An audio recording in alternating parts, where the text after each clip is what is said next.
আসসালামু আলাইকুম, সকলকে আন্তরিক মোবারকবাদ ও শুভেচ্ছা জানিয়ে শুরু করছি আজকের আলোচনা।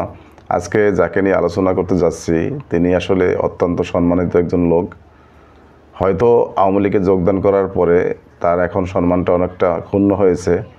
আসলে চোর বাটপারের সাথে যদি ভালো লোকও থাকে সে কিন্তু চোর বাটপার হয়ে যায়।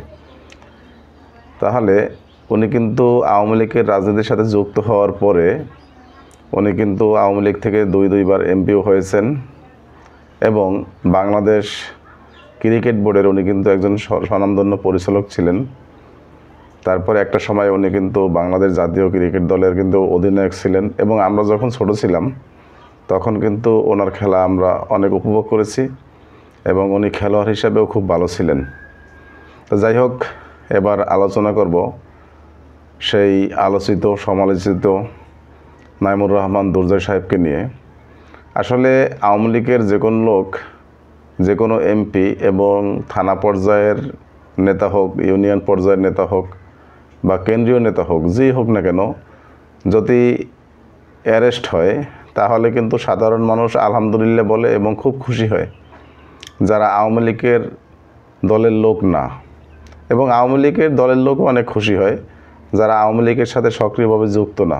কিন্তু এই যে নাইমুর রহমান সাহেব অ্যারেস্ট হয়েছে তাতে আসলে আমরা ওই রকম খুশি হতে পারিনি, কারণ উনি একটা সময়ে খেলোয়াড় ছিলেন।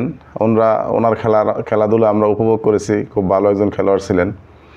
আসলে আমি একটা কথাই বলি যে খেলোয়াড় শিল্পী এরা কিন্তু কোনো রাজনৈতিক দলের হওয়া উচিত না, কারণ যখন কোনো রাজনৈতিক দলের হয় তখন আর সে কিন্তু সকল মানুষের থাকে না, সে তখন একটা দলের হয়ে যায়। সেই জন্য সেই দলের ভালো খারাপ উভয় সংকটেই কিন্তু তাকে পড়তে হয়। এখন একটা রাজনৈতিক দলের যদি হয় তাহলে কিন্তু আদার্স দলের লোকগুলি কিন্তু তাকে অন্য চোখে দেখে, তখন কিন্তু আর সে সকল দলের থাকে না, তখন কিন্তু এক দলের হয়ে যায়। সেজন্য বিগত দিনে আওয়ামী লীগের আমলে আমরা দেখেছি অনেক নায়ক নায়িকা, গায়ক গায়িকা এবং খেলোয়াড়দেরকে শেখ হাসিনা বিভিন্ন জায়গা থেকে নমিনেশন দিয়ে তাদেরকে এমপি বানিয়ে, মন্ত্রী বানিয়ে বিতর্কিত করেছেন।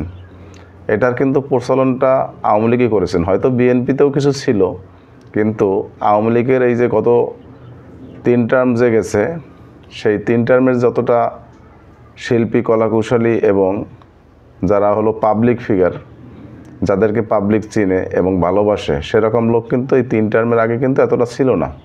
হয়তো আওয়ামী লীগের বা বিএনপির কোনো রাজনীতির সাথে যুক্ত ছিল, সরাসরি এমপি মন্ত্রী এইভাবে কিন্তু গণহারে দেয়নি। যাই হোক, শেখ হাসিনা এই কাজটা করেছেন এবং তারাও সুযোগ বুঝে এমপি হয়েছেন। এই যেমন মাশরাফি কিন্তু অনেক ভালো একটা মানুষ, সকলের পছন্দের মানুষ।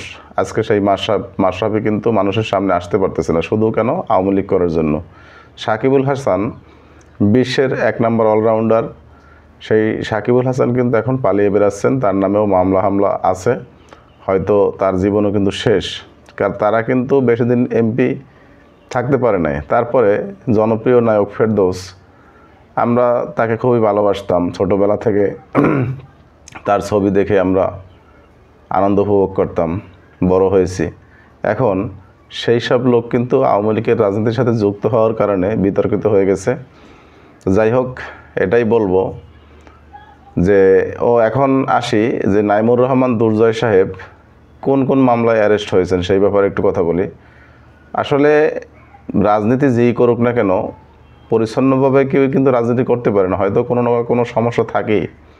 আর বিগত আওয়ামী লীগের আমলে যেভাবে ভোট চুরি, ভোট লুণ্ঠন, ডাকাতি হয়েছে এবং অর্থ পাচার হয়েছে, তাতে আওয়ামী লীগের কোনো এমপি একবারে যে ফেরেস্তা ছিল সেটা বলবো না, সবার ভিতরে দুর্নীতি ছিল, হয়তো কারো কম কারো বেশি।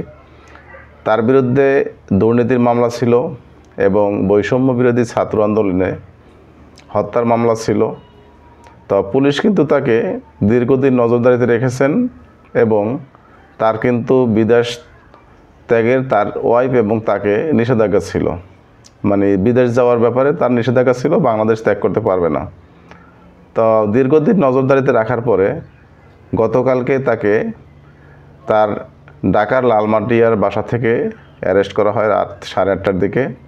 আজকে তাকে কোর্টে ওঠানো হয় এবং আজকে আদালত কী সিদ্ধান্ত নেয় সেটার দেখার অপেক্ষায় আছে।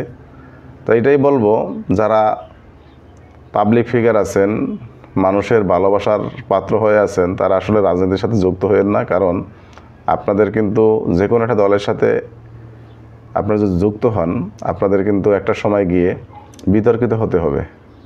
যাই হোক দর্শক শ্রোতা, আজকে আর আলোচনা বেশি করব না। নাইমুর রহমান দুর্জয় সাহেবের ব্যাপারে আদালত কী সিদ্ধান্ত নেয় সেটা দেখব এবং সেটা নিয়ে আপনাদের সাথে কথা বলবো। ধন্যবাদ সকলকে। আসসালামু আলাইকুম রহমতুল্লাহ।